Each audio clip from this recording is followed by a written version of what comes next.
So it seems I owe Jussie Smollett an apology, because it turns out he didn't do nothing after all. All charges have been dropped and his criminal case has been wiped clean. But since Piers Morgan has already penned a considered apology of his own, I thought I might just borrow his. Sorry I called you the most hideous, reprehensible, disgusting, snivelling little liar in America, Jussie. You've just proven yourself even more despicable. And amen to that. Now, whilst all 16 felony counts for allegedly filing a false report have been dropped in exchange for community service and forfeiting his bond of $10,000, no one actually believes that Smollett is innocent. In fact, the police and the mayor are both very understandably pissed off. So listen, I'm sure we all know what occurred this morning. My personal opinion is that you all know where I stand on this. Do I think justice was served? No. Where do I think justice is? I think this city is still owed an apology. And let me digress for a moment. When I came on this job, I've been a cop now for about 31 years. When I came on this job, I came on with my honor, my integrity, and my reputation. If someone accused me of doing anything that would circumvent that, then I would want my day in court, period, to clear my name. I've heard that they wanted their day in court with TV cameras so America could know the truth, but no, they chose to hide behind secrecy and broker a deal to circumvent the judicial system. Did this all in the name of self-promotion. And he used the laws of the hate crime legislation that all of us collectively over years have put on the books to stand up to be the values that embody what we believe in. This is a whitewash of justice. A grand jury could not have been clearer. To then say not only is the cost, the $10,000 doesn't come cost financially, but all the other repercussions of this decision it made, to me, where is the accountability in the system? You cannot have, because of a person's position, one set of rules apply to them, and another set of rules apply to everybody else. Even the prosecutors don't think he's innocent. Here's First Assistant State's Attorney Joseph Magats. Does dropping the charges vindicate him? No. Does it exonerate him? No. Do you believe that he is innocent? I do not believe he's innocent. Now remember, Magats took over this case when State's Attorney Kim Foxx recused herself. And why did she do that? Foxx recused herself from the Smollett case after a family friend of Smollett's reached out to her. That family friend was the former chief of staff for former First Lady Michelle Obama. We obtained texts from Tina Chen to Foxx asking the case be handled by the FBI. Foxx says she also spoke with a family member of Smollett's directly. Now, I think it's worth going back and having a look at that first text message. I wanted to give you a call on behalf of Jussie Smollett and his family, who I know. They have concerns about the investigation. Well, I bet they do. Concerns like, how can we get him off? Isn't it nice to have friends in high places? And what does Foxx have to say about Smollett's guilt or innocence? Was Jussie Smollett guilty? Jussie Smollett had not been found guilty by a court of law. We believe that the facts were sufficient to charge and try Mr. Smollett for the crimes. Do you consider him guilty?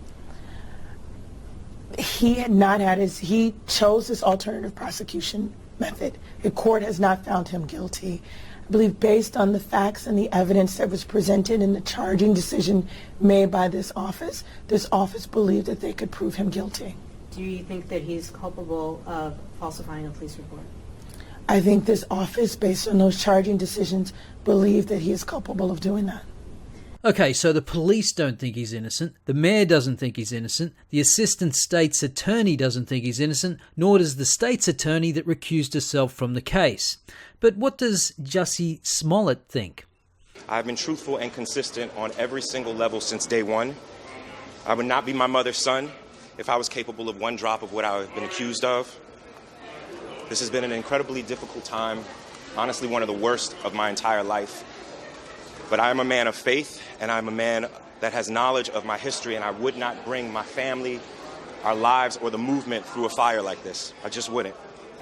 Now, I'd like nothing more than to just get back to work and move on with my life.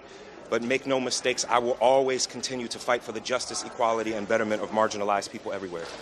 So again, thank you for all the support, thank you for faith, and thank you to God. Bless y'all. Thank you very much. And he wasn't sticking around for questions. It was a bit like a hostage forced to give a confession, wasn't it? So no one in law enforcement thinks he's innocent, but Smollett is running around telling everybody that he is, which prompted Mayor Rahm Emanuel to state the following.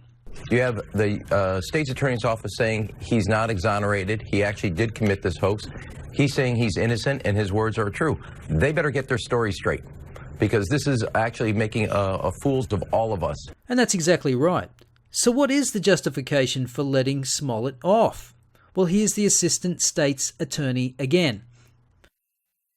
The only reason that it's getting the scrutiny that it is because of who got the disposition. There are plenty of other cases, like I said, over 5,700 that have gotten some type of alternative or deferred type of prosecution.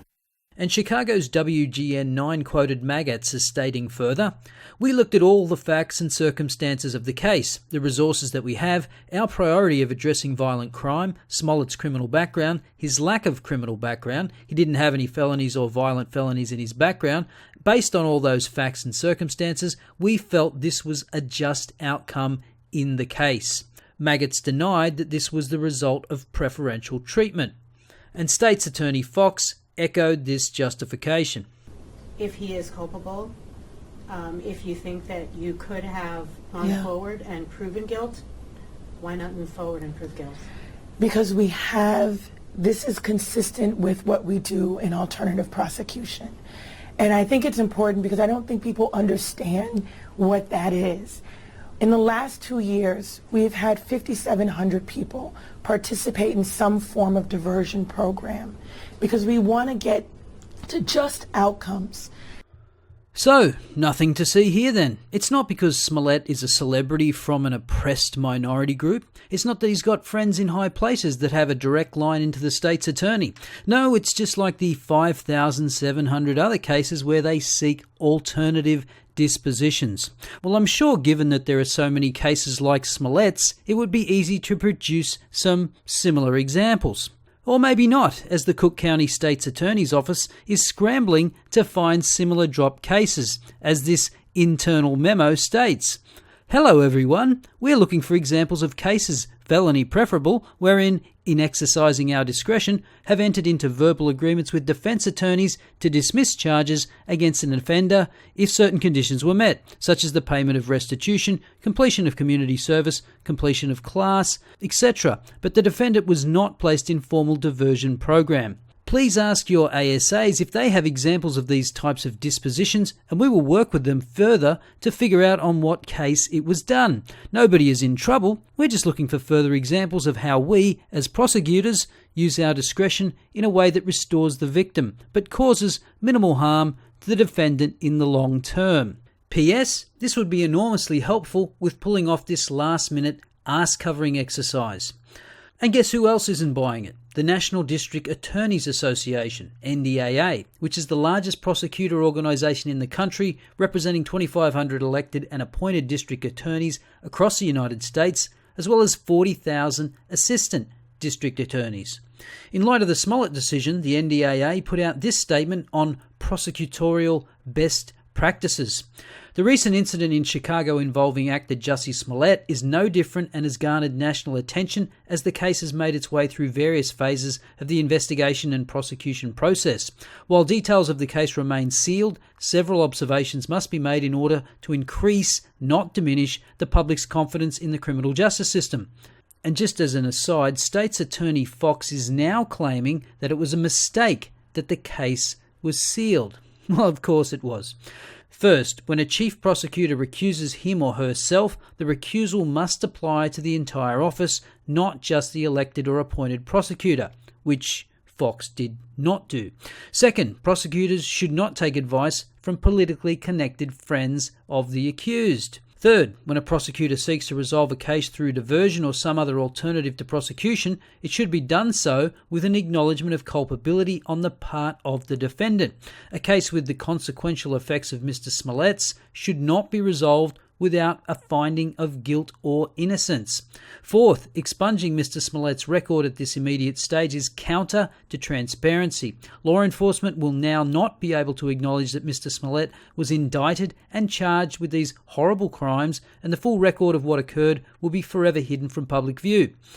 Well, I don't know about you, but I get the feeling that State's Attorney Fox's career prospects may be in jeopardy. Now, according to Rob Elgus, a reporter for ABC 7 Chicago, 2 law enforcement officials briefed on the matter tell ABC the FBI is reviewing circumstances around dismissal of criminal charges against Jussie Smollett. ABC News is told this is not an investigation, it's a review or inquiry. And it should be remembered that the FBI is still investigating the origins of the alleged death threat mailed to Smollett's workplace that started this whole sorry saga off. Now, no doubt there'll be more twists and turns to come, but one thing I'm fairly sure of, Jussie Smollett is a low-life scumbag piece of shit. And I'm confident I'm not the only one that thinks so. Let me know your thoughts in the comments below. I'll see you next time.